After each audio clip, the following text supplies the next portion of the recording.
What is the scariest thing you've ever experienced? Let me know in the comments below because I want to hear your stories. I was living in New York City at the time, and it was my first year of college. I had just finished finals, and I decided to go out with some friends and celebrate. We were out dancing until about 2 a.m., and then we started heading home. The subway wasn't running that night, so we all got Uber. My friends left before me, because they lived closer to where the bar was than I did. So when it came time for me to request an Uber, there weren't many drivers available. The ones that were available were charging a very high surge price. I didn't really have much of a choice though, so I requested the only car available, which happened to be an Uber. The driver messaged me through the app to let me know what car he was driving and to give me an idea of where he was. He said it was a silver Honda Fit, and he was parked right outside the bar. I paid for my meal and walked out to find him parked directly in front of the restaurant. I checked the license plate to make sure it matched the one from the app, and then I got in. I looked over and noticed that he had a picture of a dog as his profile picture,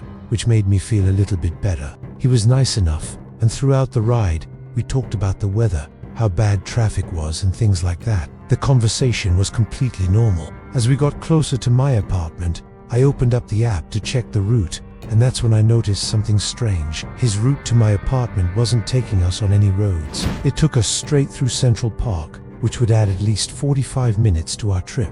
I remember looking over at him and thinking, oh, maybe he's trying to take a shortcut. Maybe there are roads within the park, or maybe he knows something I don't. At that point, I was tired and I just wanted to get home. So I stopped thinking about it and I went back to scrolling through. As we drove further into the park, I saw more and more deer. There must have been around 10 of them gathered near the road. They probably weren't too happy about us being there. When we reached the area of the park where the zoo is, I noticed a couple of police cars. I thought maybe the deer had gotten loose or something. But when we got closer, I realized that they were blocking the entrance to the zoo. By now, I was starting to get a little scared. I tried to call my roommate, but my call wouldn't go through. I thought maybe it was because of the distance from the cell towers. Or maybe it was because I was in a rural area. When I looked down at the app, I noticed that we had entered an area where there was no service.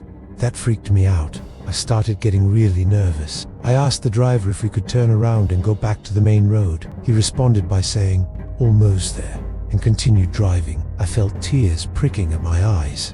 I called my roommate again. This time, it went through. She picked up on the second ring. I could hear the concern in her voice. I quickly explained the situation to her and told her that I needed help. She promised that she would call the police for me. Then she hung up. For what seemed like hours, we drove deeper and deeper into the park. The road eventually turned to dirt and we were enveloped by trees on both sides of the car. It was pitch black. I couldn't see anything except for the road right in front of us. I looked over at the driver and he had this big smile on his face. He was staring straight ahead at the road. I don't think he took his eyes off the road the entire trip. I wish I was making this up.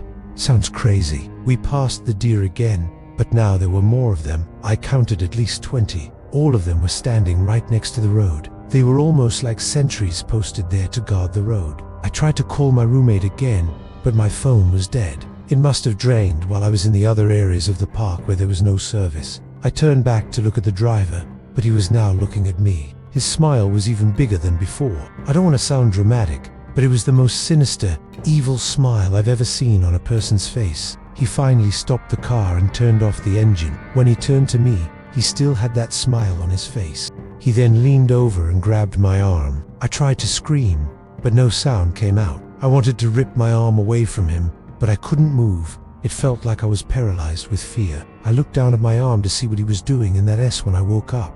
I was laying in my bed. My room was dark, but the city lights peeking through my blinds gave it a faint glow. I sat up and looked around. I was alone in my bed. I slowly got out of bed and walked to my window to check the time. It was 3:47 a.m. I remembered everything that had happened. I quickly pulled out my phone and saw I had a bunch of missed calls and text messages from my roommate. I called her back and she answered on the first ring. I could hear the worry in her voice as she asked me where I was. I told her about the driver and the route he took. She told me that she had called the police and they were searching the area.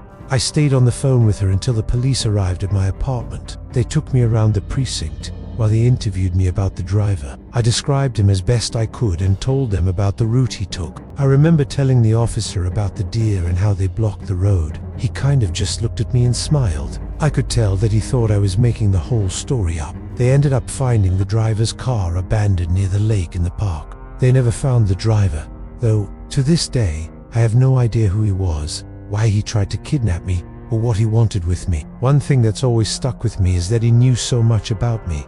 How did he know where I lived? How did he know that I would be at that bar? Did someone send him to that bar to wait for me? Is someone else out there waiting for their Uber driver to bring them their prey? I'll never know. After that incident, I stopped using Uber. I haven't used it in years. I know a lot of people say they've never gone, nah, I use it again.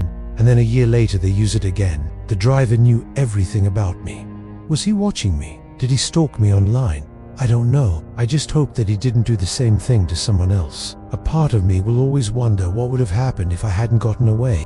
What would have happened if I'd been taken to wherever he was going? Would I be alive today?